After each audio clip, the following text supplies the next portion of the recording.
Joins me now, Boris Eldexman. Welcome to the day. Now, it's being reported that you revealed that the picture you submitted was AI generated. Yes, of course. It was not about winning anything. It was making a test, trying to find out if the competition is prepared.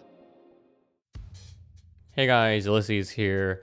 How do you like the setup? It's at night, so I have this light, and sadly it's kind of reflecting on the windows. I don't know how to deal with that, but I think this setup looks pretty cozy. Let me know what you think. And let's get on to the video. As you may have seen from the title, this video is about AI and its role in photography and the problem that the photography world has faced recently around AI photos being submitted to competitions and snatching the prize. I will reserve my own opinions for the latter part of this video, but first of all, I wanted to go through what recently has happened. Young. Why did I say young? That person isn't young at all. But there's been an artist, a Berlin-based artist, that has submitted a photograph to a really large photography competition, namely, it was specifically called the Sony World Photography Awards. If you know Sony World Photography Awards, they're actually a really large photography competition. And if you live in Japan, for example, like I do, it's one of the only large photography competitions that are pretty open to, what would you say, internet submissions, and take photographs in many different categories. Going on, what happened was that artist, submitted an image to the Sony World Photography Awards, specifically, I think it was the open category. It's one of many categories, and that person ended up winning that category. However, what happened was that image was actually not a photograph that artist has taken. It was an image generated by AI. Thankfully, that person was doing it more from a performance art kind of standpoint, so he immediately said no to receiving the award. And what I heard from him through an interview was that apparently he went as far as to state that he wanted to bring discussion around whether or not AI-generated images should be categorized samely as photography, and he believes they should be judged in a different kind of realm. I believe recently I've also seen other instances of these where AI-generated images are winning photography competitions, but I think this is one of the biggest instances of this whole shtick because, of just how big and how popular and famous the Sony World Photography Awards are.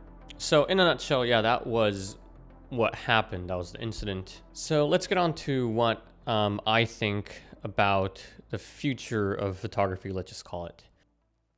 So let's just get this straight. Do I think an AI generated photograph is a photograph? The answer is no.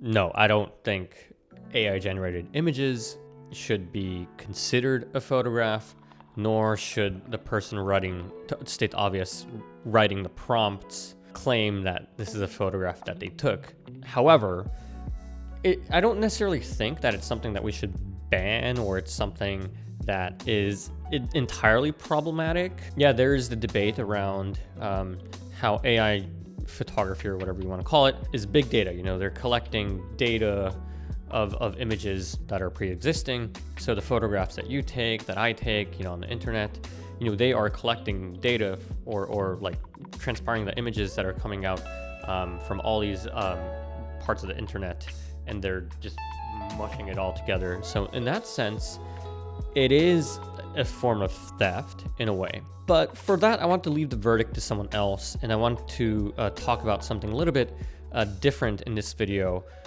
what I think should be happening going forward. I wanted to think a little bit more long term. Because although I'm not personally a big fan of AI anything, I guess, I do think it's going to be around for a while. And I do think we're on the verge, on this tipping point as photography as a medium, and we need to have these discussions about where photography sits into this new world of imagery. I've talked about this with close photography friends, I think. Maybe I've talked about it in an interview somewhere, but this is my general thought around where photography is heading going forward. Maybe this might also even explain why I'm so passionate about the kind of photography that I'm into, which is like candid, more kind of, I guess, mysterious stuff, if you can call it that.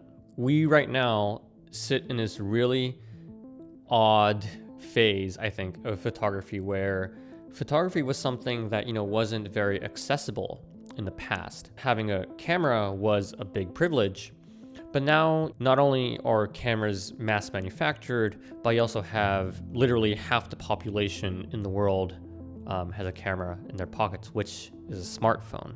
And yes, cameras still, photographs taken on camera still look better than iPhones in general. However, the number of photographs, the amount of photographs being taken each year is growing exponentially.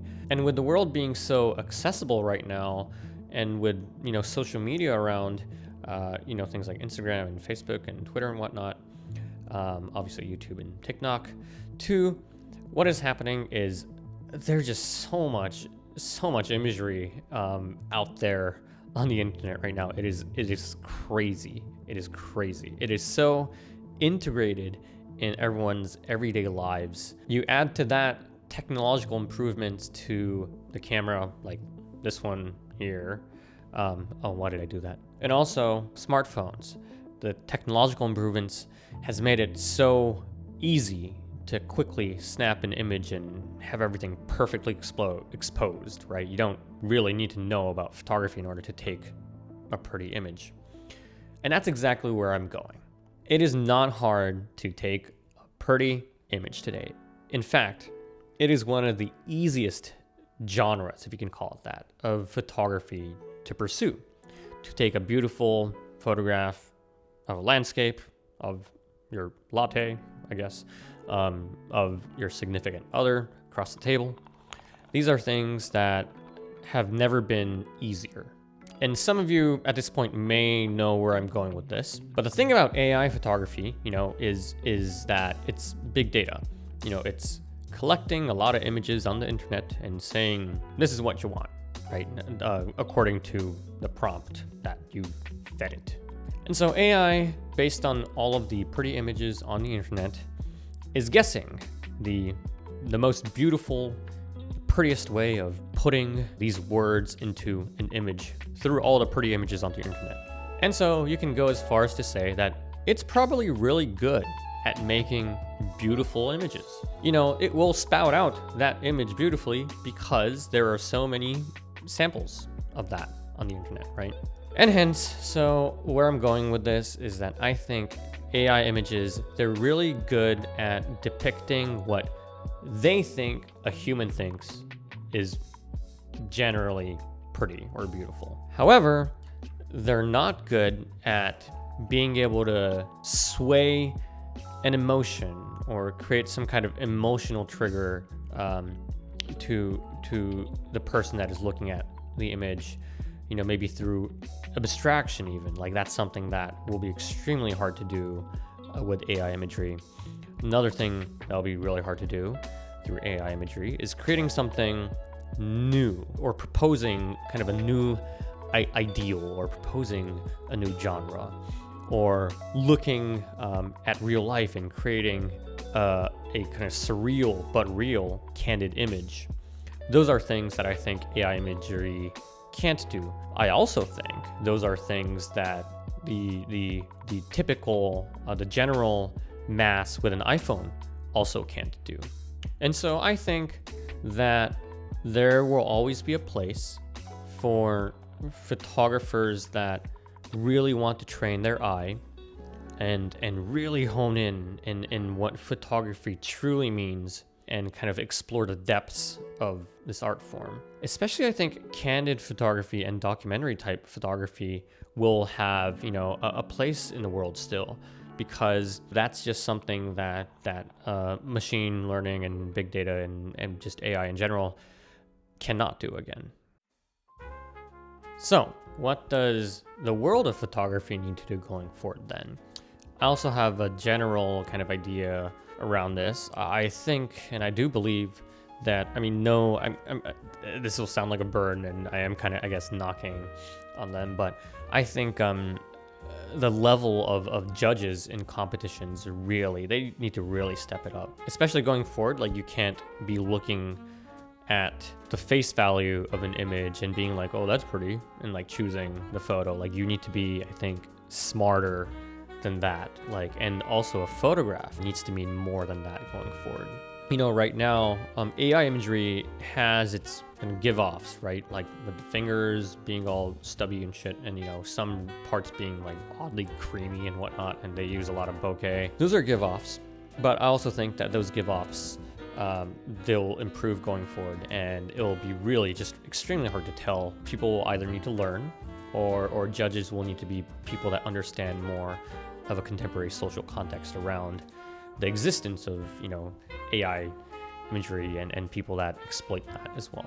In addition, to state the goddamn fucking obvious, don't group competitions together. Like, don't group a photography competition and accept AI images. I had the same gripe actually with like candid photography competitions these days, because like these days, even candid photo competitions, like photos that aren't candid win, or like photos that are like extremely photoshopped win, and that's a bit weird. I don't have anything against those kinds of images, but again, like, just at least group them differently and make sure to follow those categories, right?